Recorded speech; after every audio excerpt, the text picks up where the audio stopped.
when we watch the draft, when we watch day 3 coverage of the draft, it kind of, I think we all came to the same conclusion that this is their moment there. Yes.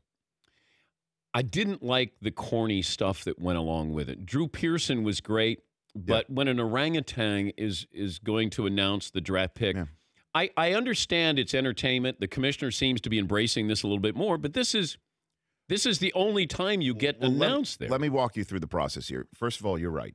And at one point, we were having fun with the orangutan, and Mayock even said, "Let's talk about the guy who's been, whose name was revealed by the orangutan's finger." Essentially, is what he's trying to say, and he's right.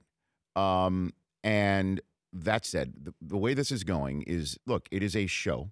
It is not. We've discussed this before. It is no longer a draft. If it was a draft, we could do it like everybody's fantasy league and be over with it in 3 hours. But it is a television show, and one that is now being widely watched on 2 networks. Pleased to say. But so with that happening, the second night with rounds 2 and 3, the league has decided to have all-time greats announce the picks, which is where Drew Pearson came from.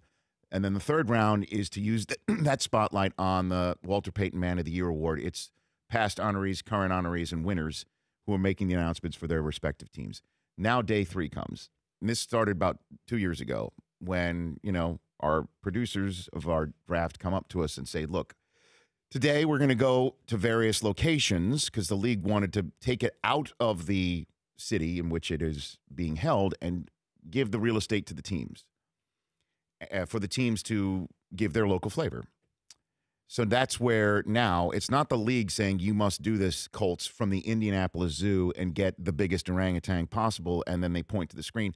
I don't know how that was born, but I just know maybe the Colts decided let's do this from the zoo, or the zoo has a relationship with the team, and that's how it happens. Now, in the past, though, teams have been using these for like having season ticket holders announce the picks. So there's been a little bit of pushback, let's put it this way, from the network level saying, okay, if we're going to do this, can we make this somewhat watchable? So teams have now responded in a way by, this was the first this year, having pre-taped moments with celebrities throw to the live shot of the season ticket holder.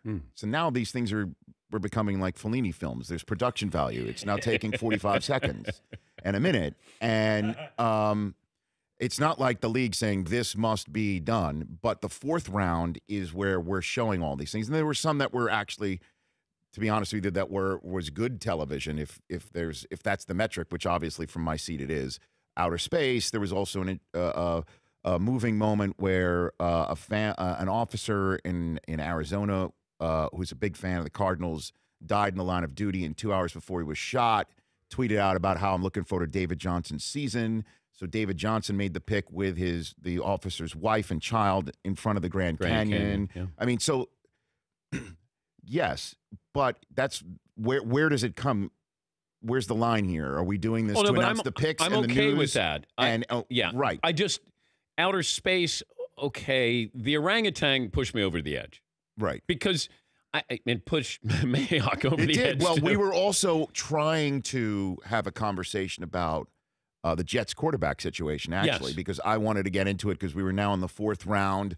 We're getting to the point where over the next hour and a half, teams like the Jets or who other quarterback-needy teams who have yet to choose a quarterback, why are they doing this? What's happening? Trying to talk football, and it's like, okay, we've got to, we're going to get in this pick now. We're going to get in that pick now because we're trying to, and so is ESPN, go to some of these sites live for the picks because they're also players of note, and we were trying to do that, and the orangutan kept getting in the way. It was honestly, it was the Colts were on the clock 2 out of 3 picks, so we actually went to one moment with the orangutan, and then 5 minutes later, after complaining about it, doubled down, went back again, which is kind of funny too, to be honest with you.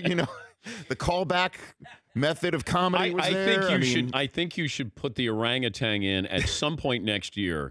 Even though he's not making a pick, just to mess with him. Well, we did that in the 6th round. We had Charles Davis break down the orangutan, and then we put like these graphic up on the screen where some of his heavy-legged waistbender likes jelly beans, where some of the bullet points, The Dan Patrick Show, weekday mornings on Audience.